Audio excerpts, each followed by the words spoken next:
whatever comes our way. Born to be wild.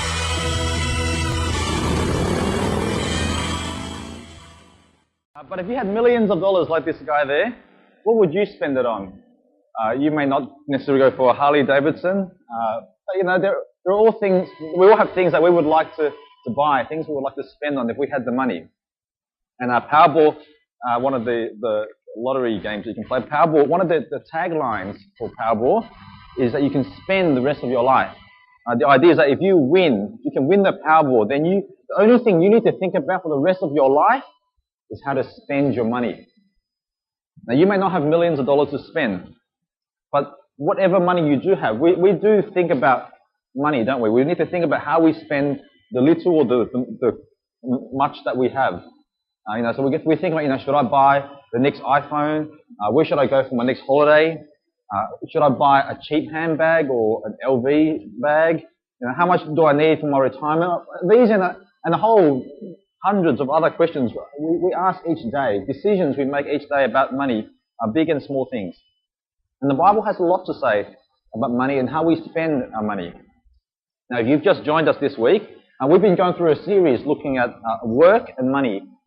And God has a lot to say about this topic because how we spend our money is a reflection of our heart, a reflection of the things that are important to us. And over the last couple of weeks, some of the principles that we saw from the Bible include these coming up. First one, we saw that we are to beware of greed. Greed is dangerous. It can be deceptive. We learned also that we need to be content. We need to work on contentment and to develop it. We also learn that money comes from God, that it doesn't come from the work of our own hands and our hard work, but it comes from God ultimately. And lastly, we learned that Jesus is our greatest treasure. He's a treasure that surpasses anything that this world has to offer. Now, these are some of the things we've been looking at, and today we want to see how these principles apply to us in quite practical ways as we think about money. Now, one of the ways that people think about when it comes to spending, how people think about it is they kind of separate things into categories of needs and wants, right? So, they kind of think, well, it's okay to spend on needs, right? Needs are essentials, food and clothing and water, so it's okay to spend on these sort of things. But we shouldn't spend too much on our wants, luxury cars and computers and movies and flowers and stuff, right? These are wants. They're not essential for life, so we shouldn't spend too much on them. And so people separate your decisions between needs and wants. But if you think about it, I don't know if you've ever really tried to live that out. I find that kind of framework of needs and wants doesn't really work in practice.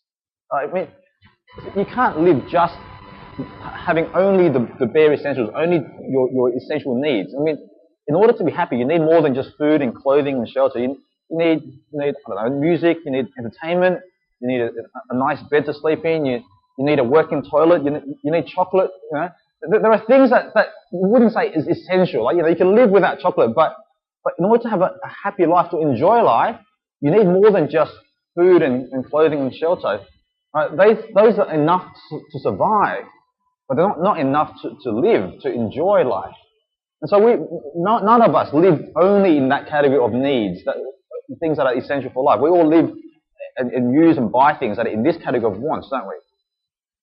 And even within this category of needs, of food, shelter, and clothing, there are still choices you need to make within that, isn't there? You've got to, say with food. I mean, do you eat only rice and cabbage, or do you, eat your occasional lobster and steak?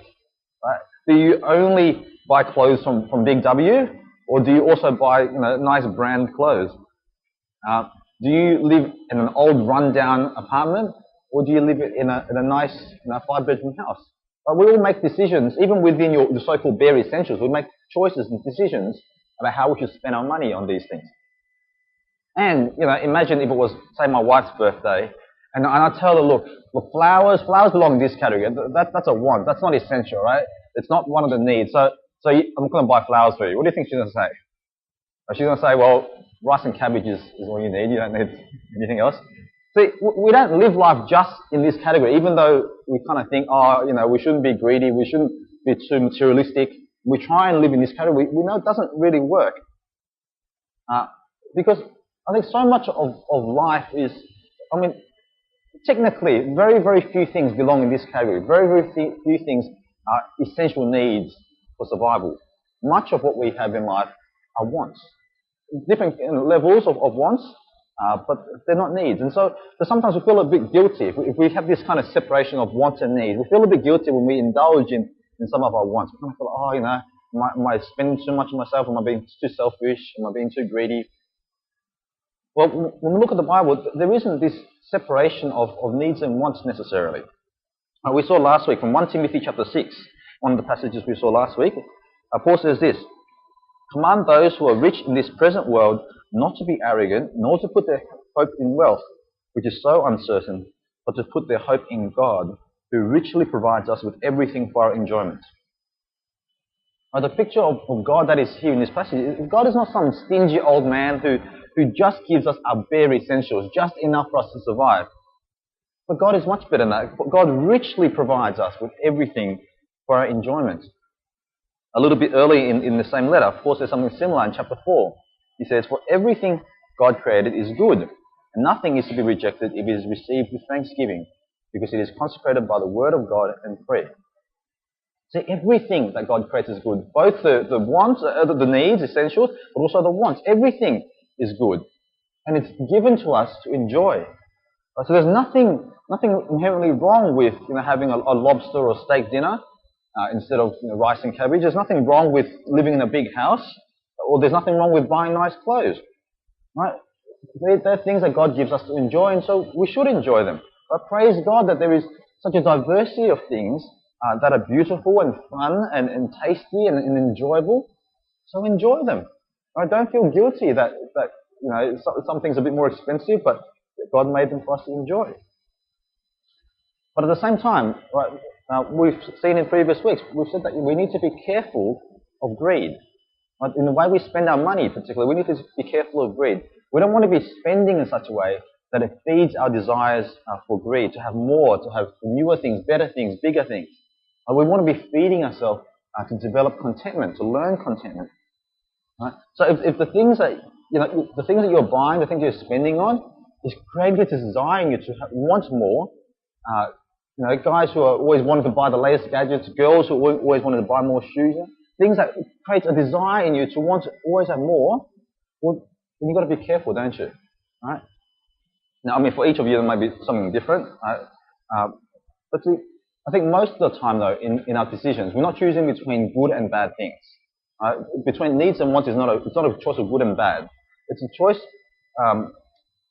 It's between things that are good and things that are better. Yeah. So most of our options and our choices are not inherently evil things. They're just an endless things of things that we want. So we need to prioritize. Out of all the things that we want, what are the things that are more important? So we need to prioritize. And so there are two priorities I want to draw our attention to in particular. Firstly, the priority of family. Paul says in 1 Timothy chapter 5, verse 8, he says, "If anyone does not provide for his relatives, and especially for his immediate family, he has denied the faith and is worse than an unbeliever." Now, we looked at this passage when we were looking at the idea of work. But whether it's providing for our children or perhaps providing for our elderly parents, I think we all kind of know that we need to provide for our family, we need to look after them and care for them. But that doesn't mean indulging them. It doesn't mean buying everything they need and spoiling them, but to care for them. Now, as a parent myself, I know how easy it is sometimes to indulge in your children. One time I went to a toy shop with my son Jake. He was under 1 year old at the time, so still quite young. And as we're walking through, saw in the bargain bin, there was this big plastic ball, and just picked it up. And when he looked at it, so I held him one arm and holding the ball in the other arm, and he saw the ball, he just started cacking his head off. He just found it really funny looking at this ball. And I just kind of turned it around my hand, had a pattern on it. And the more I turned, the more he was laughing. And everyone in the shop was looking at us just to see where this rowdy laughter was coming from. And Jake just loved this ball. So I thought, well, for $5, I bought it for him, right? I mean, you couldn't not buy it, seeing him, how happy he was, how much enjoyment he had of it. So I bought the ball for him. But when we got home, and after only a few days, he lost interest in the ball. He had kind of gotten over it, and it wasn't exciting and fun as it was anymore. See, now, that's the ball. That was only a few dollars, and no big deal. I didn't waste a lot of money. But see, it's very easy for parents to indulge in your children, to buy the things that you know they want, the things that they enjoy, things that they need. And as parents, we're willing to even sacrifice it and give up things that go with that ourselves, so that you can send your kids to private school, or you can buy them their first car or whatever, right? You're really very willing to give to your children. And as Chinese people particularly, I think family is one of the most important things in our culture. Right? And I think there's a very, very fine line between providing for your family, providing what is necessary, what is good, what is enjoyable, but a fine line between that and indulging them in causing them to develop greed, in not teaching them contentment. And there's a very fine line. And so I don't want to lay down any hard and fast rules about what you can and can't buy and how much to spend and so on. But I think it's important to keep an eye on that. It's not always easy to see how greed could be developing in your hearts and in the hearts of your children. So perhaps this is something else that we need to also consider and think about how we spend money. The second priority is a priority of heaven, or a priority of the kingdom of God. This is what Jesus said in Matthew chapter 6. He said, "Do not store up for yourselves treasures on earth, where moth and rust destroy, and where thieves break in and steal. But store up for yourselves treasures in heaven, where moth and rust do not destroy, and where thieves do not break in and steal." So Jesus tells us, don't store up treasures on earth. Right? Now, what's wrong with treasures on earth? Right? It's not that the treasures on earth are bad. Right? It's not saying there's anything wrong with having riches and wealth and nice cars or big houses or anything like that. Nothing wrong with it. It's just that they don't last. Okay? That's all. They don't last. They wear out. They break down. They go out of fashion. And so they just don't last. So, for example, here I'm using the iPad 1.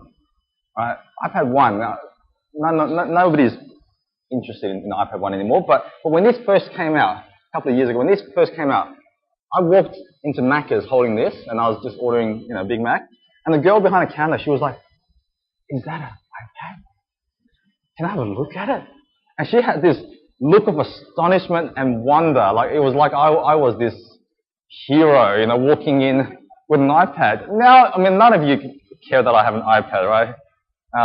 But see, now, this thing, it's got no camera. It's a low resolution. It's heavy, relatively speaking. It's slow. Right? It doesn't last. It was good when it came out. It was fantastic when it came out. But see, if you had a choice to buy either the iPad 1 or the latest iPad for the same price, okay, the iPad 1 or the latest iPad, which would you buy?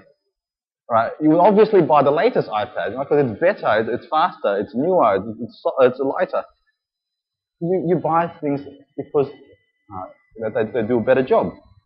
Now that's what Jesus is saying here. You have a choice between treasures on earth and treasures in heaven. One will get destroyed, will get stolen. The other will never be destroyed and can never be stolen. So which one are you going to spend on? Which one are you going to invest in? Are you going to invest in this one, which is not going to last, or are you going to invest in this one, which is going to last?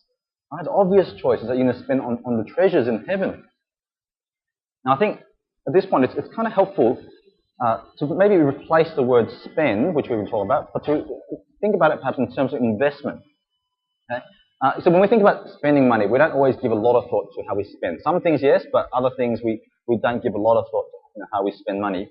But when we think about investment, though, investments, we always give a lot of thought to investments. Because, you want to think about what's the best place to put your money as an investment. You want to think about what's going to give you the best return, what's going to give you something back for your money. And so you're not just going to waste it. You're not going to just spend it on useless things. You're going to invest it in something worthwhile.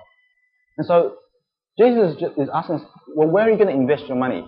Are you going to invest your money in treasures on earth that is going to fade and be destroyed and not last? Or are you going to invest in treasures in heaven that will not be destroyed, that will not be stolen, that will never be taken away? So Jesus says we need to prioritize treasures in heaven. Not that we can't spend on treasures on earth, but we need to prioritize investing our money in God's kingdom, in treasures in heaven, in people who will become part of God's kingdom. And so I have a friend of mine who, he loves his cars, he likes motorbikes and things like that. And as a young guy getting his first job, he wanted to use his money to buy his first car, his dream car. Now, what does a young 20-something-year-old guy, what kind of car would he want to buy? Most of the time, they would want to perhaps buy a sports car, perhaps, maybe a Subaru WRX, or some kind of nice fancy car that can pick up chicks. Well, he had two dream cars, and he couldn't decide between the two. His first dream car was to buy a ute. His second dream car was to buy a people mover. Okay? Now, people mover, I mean, that's, you sit 7 8 people in a people mover. Not the coolest kind of car for a young 20-something-year-old guy, right? It's not the kind of car you drive down the streets, hanging your arm hanging out the door, kind of, right? It's not the kind of car that impresses girls. Like, why was his dream car either a ute or a people mover? It was because if I have a ute, I could help people with the ute. I can help people move things. I can help people move houses. I can help the church if they need to transport things for a camp and things like that. On the other hand, if I had a people mover, well, I could give people lifts to church. I can drive them to camps. I can take people to church. So he was thinking about not so much what would make him look good, what kind of car would he enjoy driving, what kind of car would go the fastest. He was thinking about which car would best serve God. Which car should I invest in that would best help me to serve God? Often, another thing that people often buy when with big purchases is, of course, a house. Investing in property. And in Sydney at the moment is a huge property boom. Everyone is investing in property and houses. And quite often, young people, when they first buy their first property, their financial planner or perhaps their parents would advise them to buy a nice house in a good area, an area where the prices will keep going up. So buy in the North Shore, buy in the eastern suburbs, buy in wealthy areas, and it's a good investment. So buy the best house, the nicest house you can. Then you've got to take out a massive mortgage, of course, to pay for that house, and then you've got to find a job that can allow you to pay for that mortgage. But then once you invest into that, you're stuck, aren't you? You're stuck in this mortgage, this massive mortgage that you've got to pay off. And then suddenly your boss says to you, I want you to work on Sundays. I really need someone to work on Sundays. And you can't really say no, can you? Even though you know that by doing so, you're going to miss out on church, or you might miss out on other church activities. You can't say no because, well, you need this job. You need the money. You need to pay off the mortgage. And so you're locked in to this debt. You're locked into this obligation to the bank. And so your house has become something that controls how you live and how you spend your money and your time. Whereas instead, as Christians, and this might be quite controversial if you haven't come across this idea before, but as Christians, we should actually reverse the way we think about money and how we spend on big purchases like a house. Instead of starting with, what's the best investment, what's the best house I can buy, start with your church. Start with the church. What kind of house do I need to serve the church? Just as, my friend with a car, he's thinking about how does a car serve the church? How does my house, what kind of house do I need to serve the people at church? So the church here in Carlton, you're not going to buy a house up in the North Shore, even though that may be a very good investment, because that's not going to serve the people at church. It's going to take you an hour to get to church. It's going to take you an hour to drive for Bible study groups, for Bible quiz or anything like that at church. Right? It's a long drive. But no, you find a house that's somewhere within the area, somewhere that it's enough that you can invite people over for meals, for meetings. You can use your house to serve people, to serve God. Right? And so you think about what's the best house that I can afford that would help serve God's people. Then you have a smaller mortgage. Right? You're not having this massive $1 million mortgage up in the North Shore, but you have a smaller mortgage, and so you can afford to work less. You can afford to have a job that pays less. You can afford to not take a promotion, perhaps, or not work on the weekends. So that by working less, also you've got more time then for church activities, to meet up with people, to build friendships with people at church. Something that you don't have the luxury of doing when you're stuck in a job where you need to work, you need the money, and you're enslaved to the debt that you owe to the bank. Now, all this makes no financial sense, right? It makes absolutely no financial sense to invest in a suburb that perhaps is not growing as much. It doesn't make sense to put your money in a house that perhaps is not going to make you much returns. But as Christians, though, that is how we're to think about how we spend our money. We're to think about how does our money serve God? How does it serve people? Right? Because, see, I think something like a car or a house, well, they're things that don't last. And so we shouldn't put too much importance on it. Not to say we should be foolish, not saying we should be reckless. We still need to be careful in how we plan our money and how we budget and so on. But we don't invest in things that don't last. We invest into heaven. We invest into the people. We invest in bringing people to Jesus because Jesus is the greatest treasure. Now, John Wesley, if you don't know, is the founder of our church denomination, the founder of the Methodist Church. And he actually spent quite a lot of time teaching and people about money. And he actually had a lot to say about money. So I'm kind of going to quote him a few times today.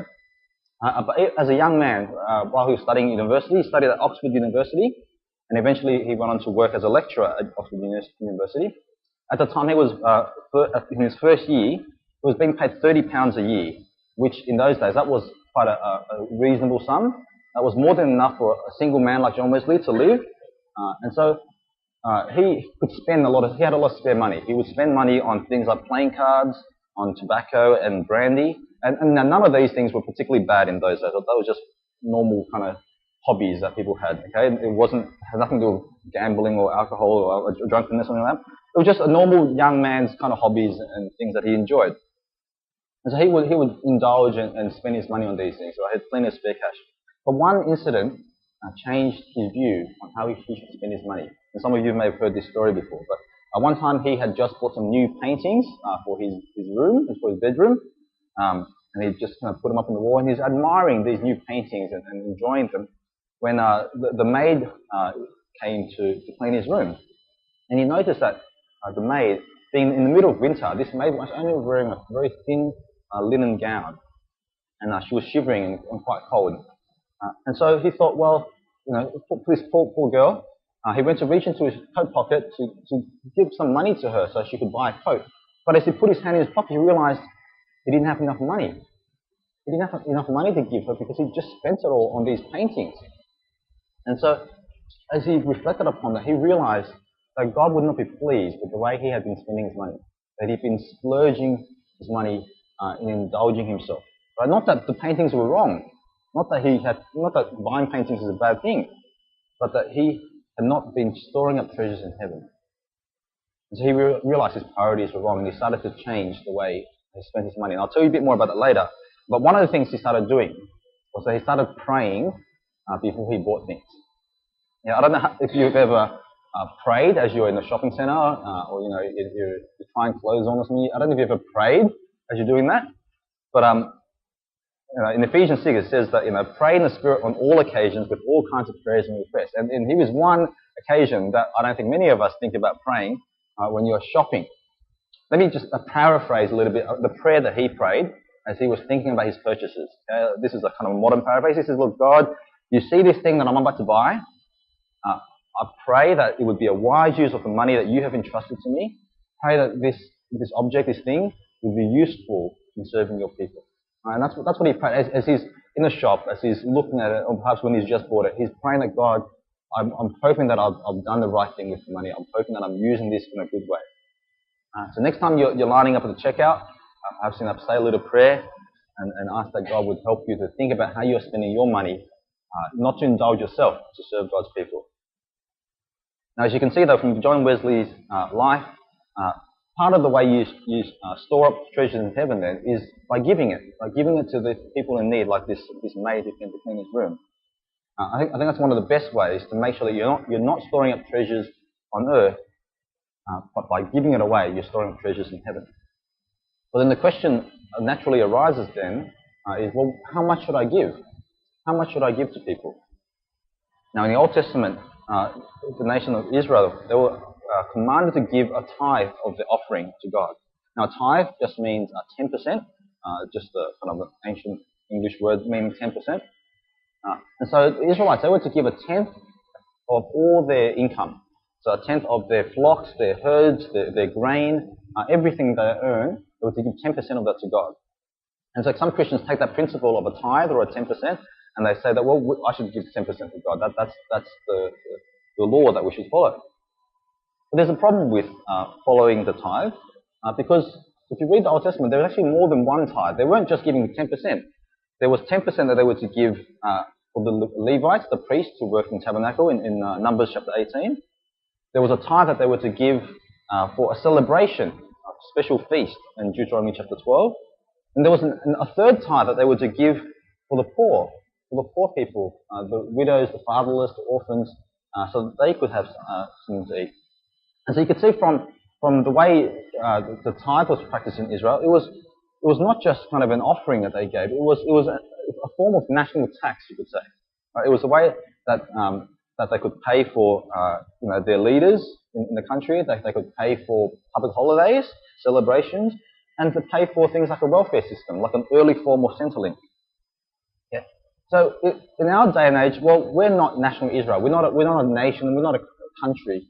And so the money that you put into the offering bag, well, that's not a tax. Okay, it's not an entry fee. It's not a tax. It's not a commanded thing. Right? Because there is no law that says Christians must give 10%. Right? It was a law for national Israel, but not a law for Christians. Because as Christians, we're not living under the law, we're living under grace. This is what Paul says in 2 Corinthians chapter 8. He says, "For you know the grace of our Lord Jesus Christ, that though he was rich, yet for your sakes he became poor, so that you through his poverty might become rich." The Paul says, look at Jesus. Look at how much Jesus gave. Jesus didn't give you 10% of himself. Jesus gave 100%. Jesus gave all of himself to us. He was gracious to us, and he gave up everything. That is supposed to be the motivation behind our giving. Not the 10%, not the law, but we're to give because we've been given so much, because we have received so much. And so the question isn't so much how much should we give, but how much have I received? And so that comes back to kind of how we think about our money. So if you think about your money as something that comes about as a result of your hard work, then you will want to hold on to it. Right? You don't want to give it away. But if you realize that your money has been given to you, it's something that you have received, if it was given to you by God, then rather than holding on to it, you would be grateful. Right? Earlier we read James read for us from 1 Chronicles chapter 29. And in that chapter, the context here is that King David is wanting to build the temple for God. And so he's getting all the people of Israel together, getting them to donate gold and timber and jewelry and jewels and so on for the building of the temple. And if you were following along the reading, you could see that people were giving very extravagantly. They were giving lots and lots of gold and expensive things. They were giving very generously, very willingly. And so when David saw this, he prayed. This is what he said in 1 Chronicles 29, verse 13. He praised God and he said, "Now our God, we give you thanks and praise your glorious name. But who am I and who are my people that we should be able to give as generously as this? Everything comes from you, and we have given you only what comes from your hand. We are aliens and strangers in your sight, as were all our forefathers. Our days on earth are like a shadow, without hope. O Lord our God, as for all this abundance that we have provided for building you a temple for your holy name, it comes from your hand, and all of it belongs to you." So he says, who am I? Who are we as a people of God? Who are we to give so generously? It's not because we're generous. He acknowledges this because God has been generous to them. Everything that they have comes from God. It doesn't say it's my money that I've given to God, but it's God's money. It's God's money. It belongs to him. Not just 10% of it belongs to him, but 100% of it belongs to God. And he's just giving back to God what already belongs to him in the first place. Right? That's the kind of mentality that we're to have when it comes to giving, when it comes to how we think about money. It's not my money. It's not how much I've given up for God. It's not how much I've sacrificed for God. But it's how much I've received from God. How much I've received from God. And that gratitude, understand that you have received so much from God, that gratitude leads us then to generosity. 2 Corinthians chapter 9, Paul says, "God is able to make all grace abound to you, so that in all things, at all times, having all that you need, you will abound in every good work. As it is written, he has scattered abroad his gifts to the poor, his righteousness endures forever." You see the link there? Paul says, God makes all grace abound to you, so that you will then abound in every good work. That is, God gives you more and more and more so that you can give more and more and more. Right? Paul continues in verse 10. He says, "Now he who supplies seed to the sower and bread for food will also supply and increase your store of seed and will enlarge the harvest of your righteousness. You'll be made rich in every way so that you can be generous on every occasion, and through us your generosity will result in thanksgiving to God." So God is not asking you to be generous when you have nothing. He's not asking you to be generous out of thin air. But God has made us rich. And He's not just talking about spiritually. He's not just saying the spiritual blessings we have. But God has made us rich in every way, He says. God has given us not for our own sake. God has not given things to us to just enjoy for ourselves and to hoard up for ourselves. But He's given it to us so that we can give to others.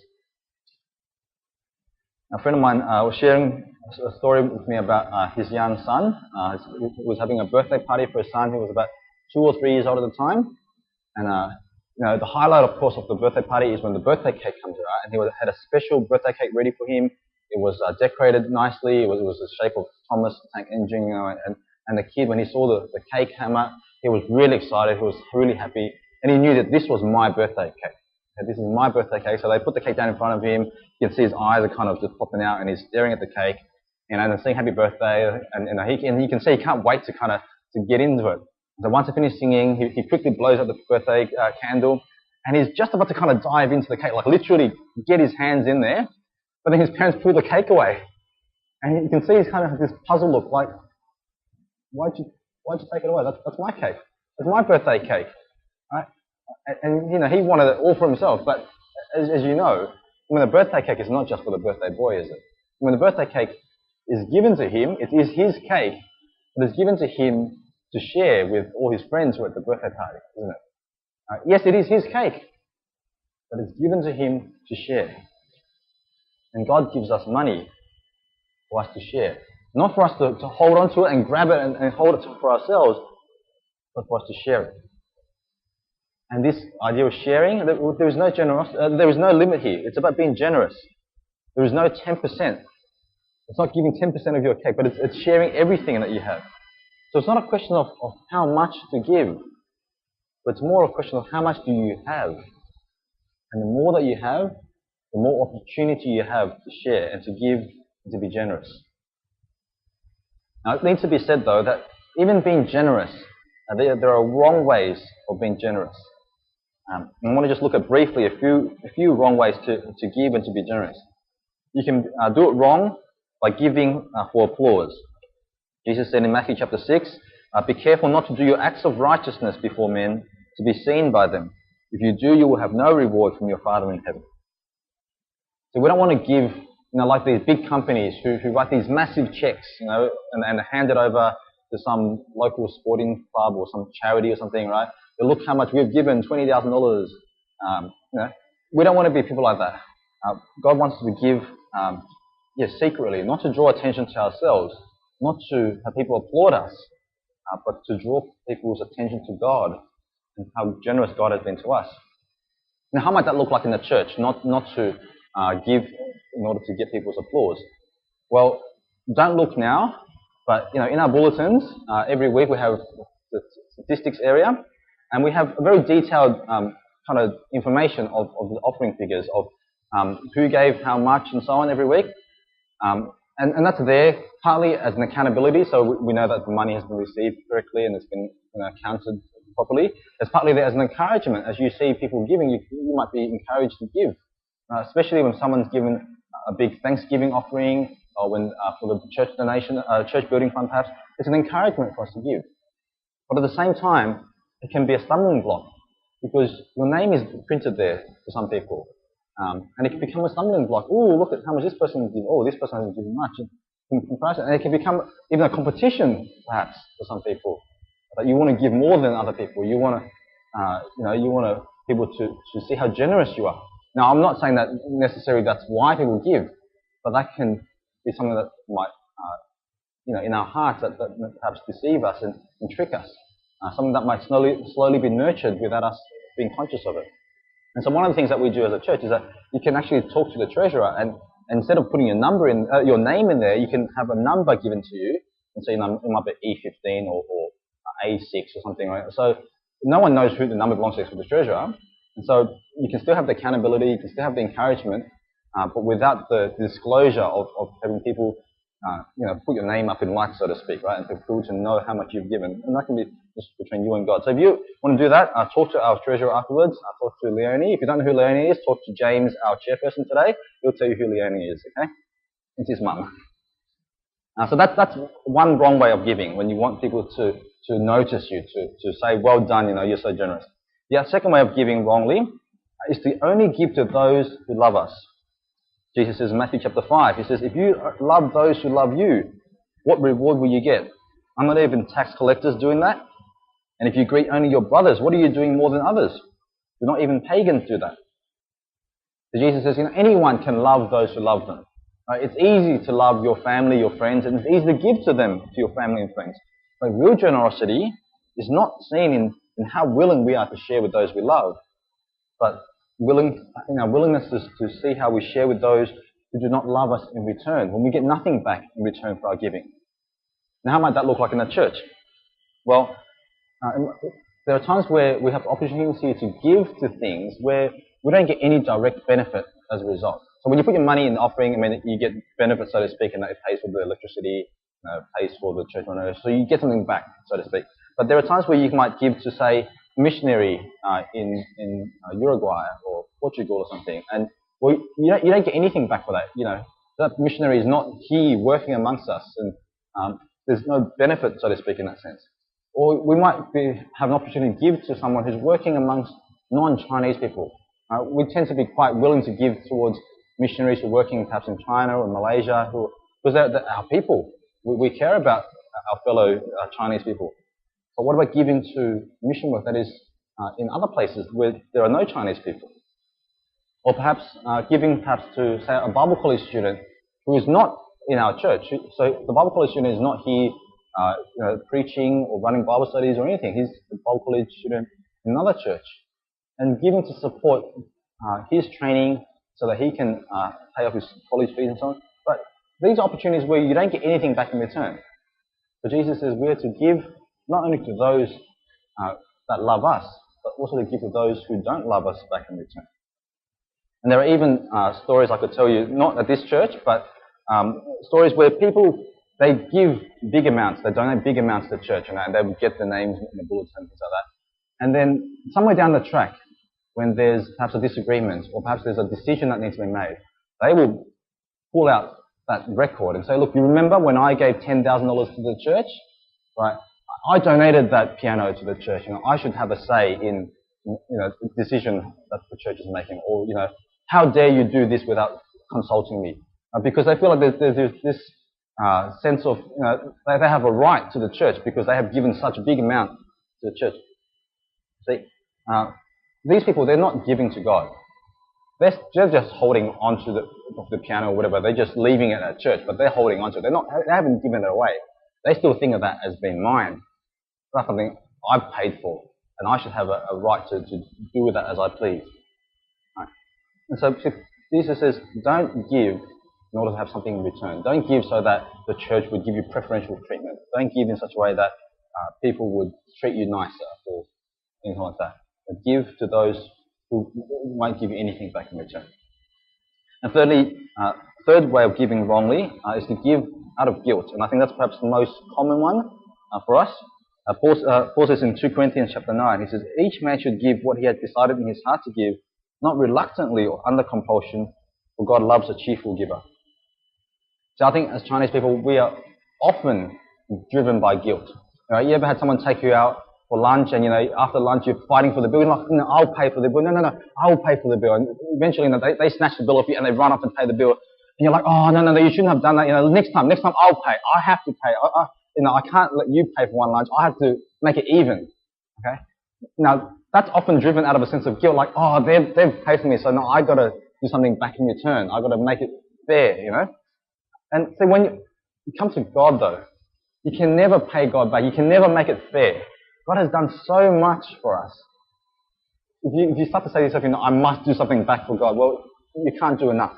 You can never do enough considering how much God has done for us.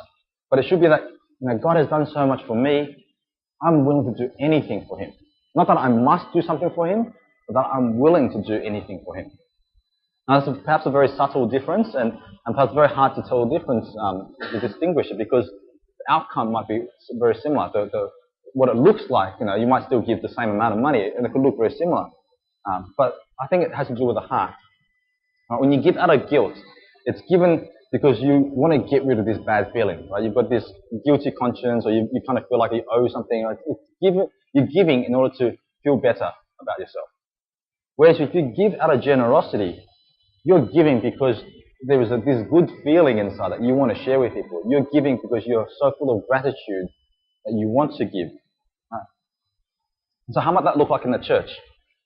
Well, sometimes churches, and again, I'm not saying necessarily here at this church, but churches are very good at guilt-tripping people. And we say things like, look at how much you've got compared to this picture of an African kid who's got nothing. He's starving. Look at him. Right? And we say, look, you've got so much. Look at how little he's got. And so you should give. And you feel like, oh yeah, I'll give up coffee this week so I can give this kid. Or, look how much I've got.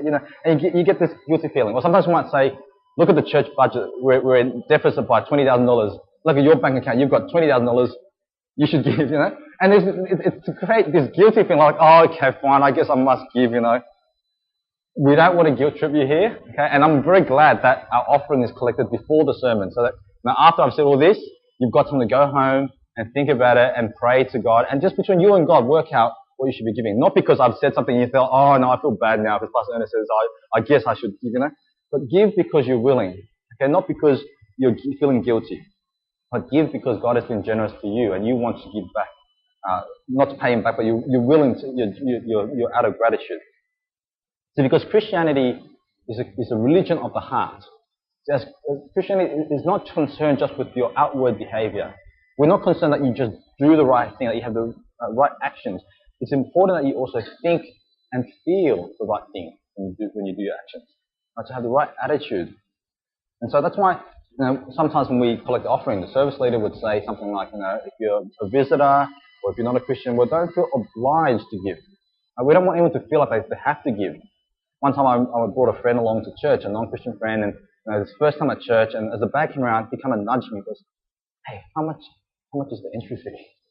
It's like, it's okay, you don't have to give anything, just let it go. But you feel like, when the bag is here, you feel like, I've got to put something in there. Look, we don't put anything, right? Don't give if you're feeling obliged. Okay? We don't want anyone here to give just because they're supposed to, but give because you have received. So let me sum up quickly what we've looked at this morning. We started asking by asking what should we spend on. And we said that it's not a difference between needs and wants, but it's a matter of priority. Prioritizing family, prioritizing the kingdom of God. We asked secondly, how much should we give? We said, well, there's no set amount. It's not a 10% necessarily. It's out of your generosity, out of your gratitude in response to what God has given you.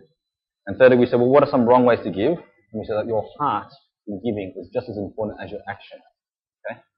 So, I want to finish up with a whole string of just some practical tips and things, and it's kind of maybe a bit scattered, but I think there's a lot of things that I kind of want to just throw out there to stir your thinking and think about how you're going to use your money in the weeks to come. And so, if you after service today, you go out to Hurstville and you see something nice in the shop, should you buy it?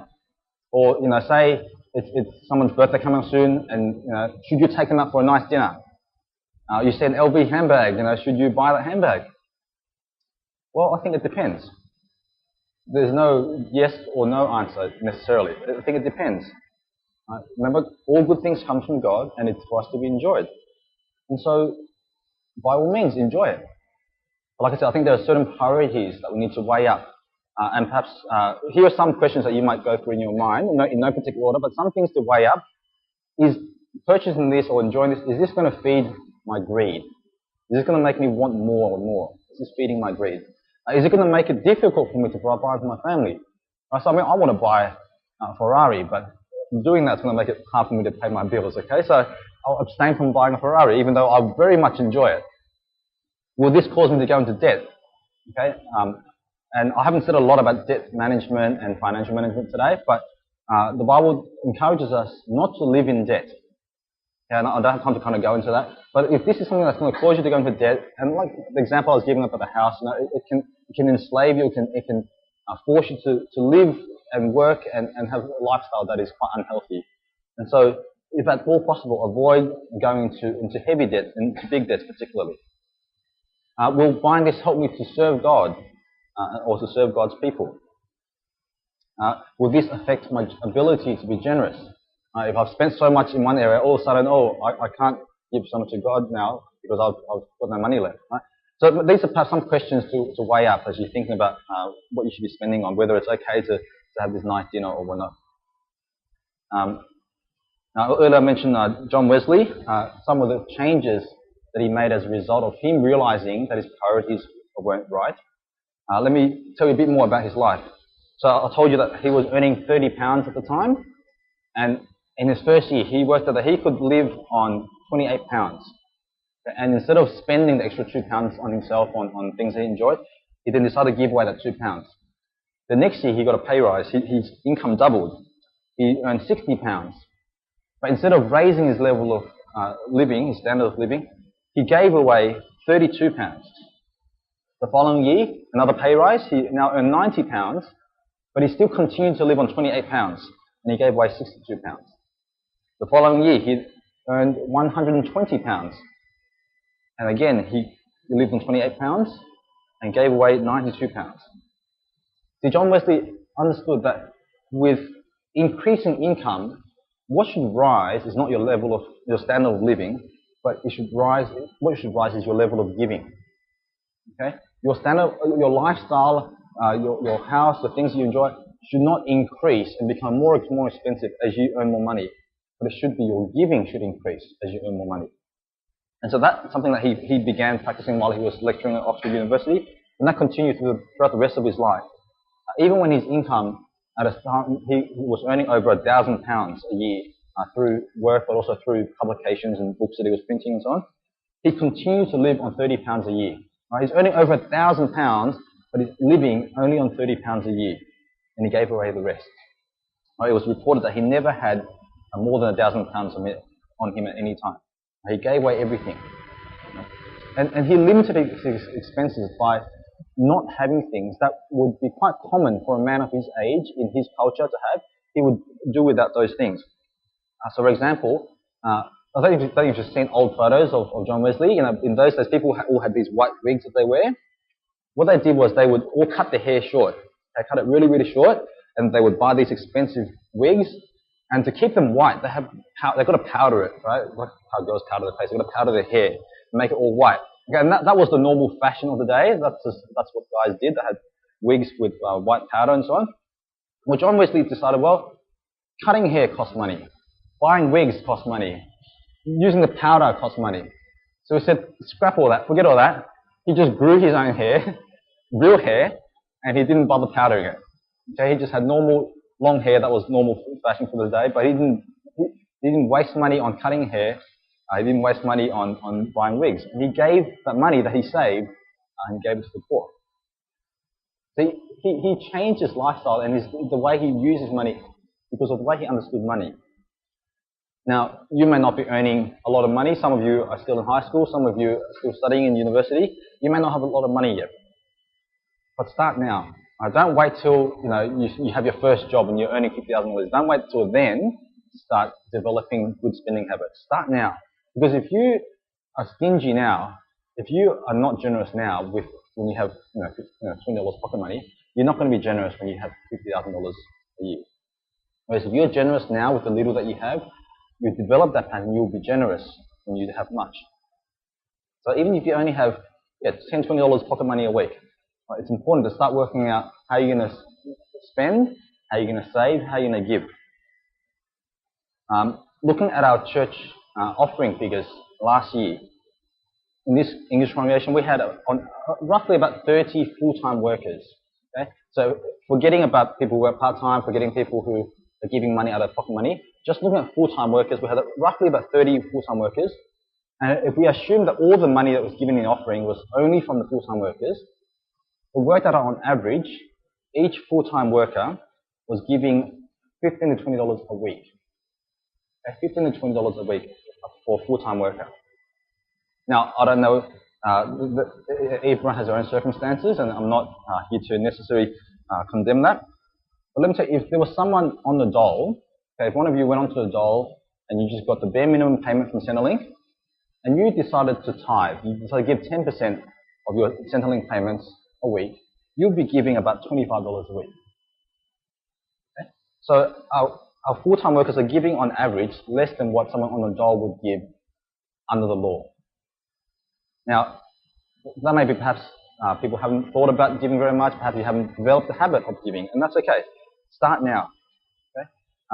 And if you haven't developed the habit, perhaps 10% is a good place to start. Okay?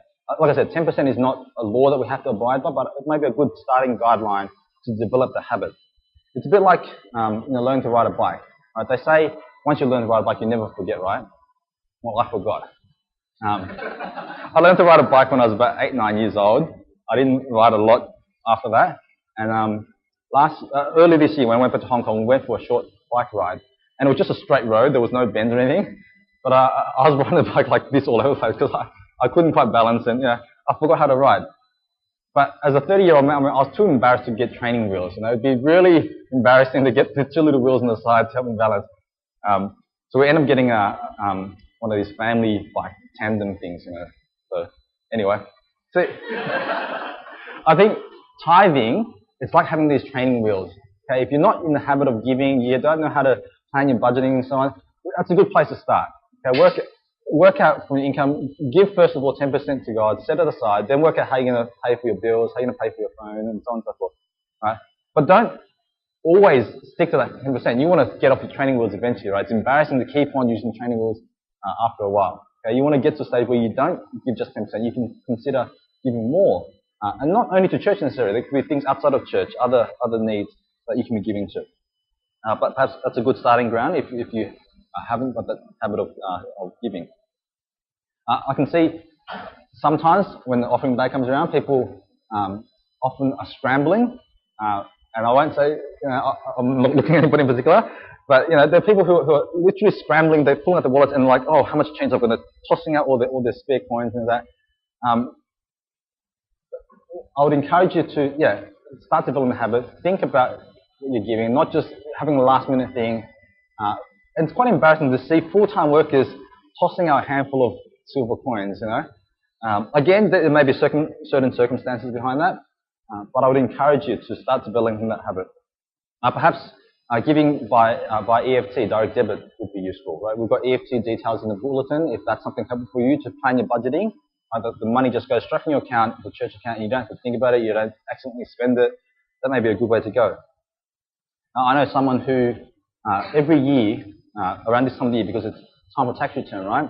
They would do the tax return and they would get a couple $100 back every year, and they would always give away the full amount of the tax return. Right? He said, look, because that was money that he had never had in to begin with. It was just always with the government, and it was money he didn't plan for. And so rather than suddenly splurging on himself with that couple $100, he decided, well, I didn't have it before and I don't need it, so I'll just pretend it never came, and he gave it away. Okay? So maybe up to you. For you to think about in your circumstances, your budgeting, your income, what is appropriate for you to be doing. And perhaps there are some of you here who are in debt. Perhaps you don't know how to manage your finances. Perhaps you've just never been taught. There are people in this church who can help you do that. Right? If you need help, I know people who can help you walk through that. Come and talk to me, and I'll link you up to the right people. But I think to finish off, I want you to recall the parable that Jesus tells of a rich man, of a king who goes away and he leaves his servants with some money. I mentioned this parable in previous weeks. He gives one man 5 talents, which is a unit of money, 5 talents, one man 2 talents, one man 1 talent. And what was important about that was that the time came when the king would come back and he would call his servants in and would tell them to give an account of what they've done with their money. Now that is a picture of what God is going to do one day. He's going to call us to account. He's going to ask us to give an account of what we've done with our money. What have we done with his money? He's entrusted to us. Now on that day, you don't want to have regrets. You don't want to be umming and ahhing, in front of God and making up excuses. Any of you know the film Schindler's List? Yeah, a few of you have seen it. Schindler's List, it's based on a guy called Oskar Schindler. It's based on a true story. Oskar Schindler, he was a German businessman around the time of the World War II. Quite a successful businessman. He owned, one of the things he did was he owned a metal factory, so making all sorts of metal things. But he employed almost 2,000 people in his factory. Many of them were Jews. Okay, he employed many Jews. And when the World War II broke out in Germany, his factory became very important because his factory could produce ammunition, produce weapons, and lots of metal things, right, for war. And so he had a lot of business, right? The Nazi Germany gave him lots of business, and so he was constantly in production. And so he made a lot of money. And at first, he was interested in particularly employing Jews because Jews were cheap labor. Right? The Nazi government said that they could only earn so much, right? They had a capped salary. And so he wanted to employ Jews because they were cheap labor. But over time, he started to realize what the Nazis were doing to the Jews, the horrible things they were doing to them. And so he realized he wanted to protect them. He wanted to save them. And so what he did was he started to make up excuses why he needed to keep the Jews when the Nazis wanted to deport them. They said, no, I need to keep these people. Like even the children, he said, I need the children because they have small hands. They can do things that adults can't do. I need this person because he's got specialized skills as a mechanic. I need this person who's got skills as a steel worker. Right? And he started using bribes. He bribed the officials who came to take people away. He would bribe them. He would use his fortunes to buy things from the black market, luxury items that the soldiers wanted, the officials wanted. And he spent a lot of his money bribing and using his connections to protect these Jews so they weren't deported to the gas chambers. And at the end of the film, there's a very touching scene in the movie where all the Jews, he saved about 1,200 Jews over the course of the war. And he's gathered with these Jews and they're saying farewell to him. He needs to flee the country at that point. And he's saying farewell to them. And he's looking at the things he has left. And he's in tears. He looks at the car that he has. He says, I could have got more. I could have got more people. I threw away so much money. He says, look at this car. Why did I keep this car? He said, that car, that could have been 10 people. That could have saved 10 people. He pulls off this gold pin off his lapel. He said, this pin, it's gold. I could have got 2 people for this. 2 people. At least one. I could have got at least one more person with this money. So what could you do with your money? What could you do with the money that God has given you? See, in this church, I'm a bit of a dreamer sometimes. I often have wild dreams of what we could do as a church. Some of them perhaps quite unrealistic, but I have dreams of what we could do if we had more money. Perhaps new building, bigger building, perhaps hiring more pastors, perhaps more facilities. There is so much more we could do if we had more money. I want to leave you with these words from Paul in 2 Corinthians chapter 8. This is what Paul says. Just as you excel in everything, in faith, in speech, in knowledge, in complete earnestness, and in your love for us, see that you also excel in this gift of giving. And I want to encourage you, as intelligent, well-educated Asian people, just as you excel in maths, in economics, in law, in science, in medicine, see that you also excel in this gift of giving.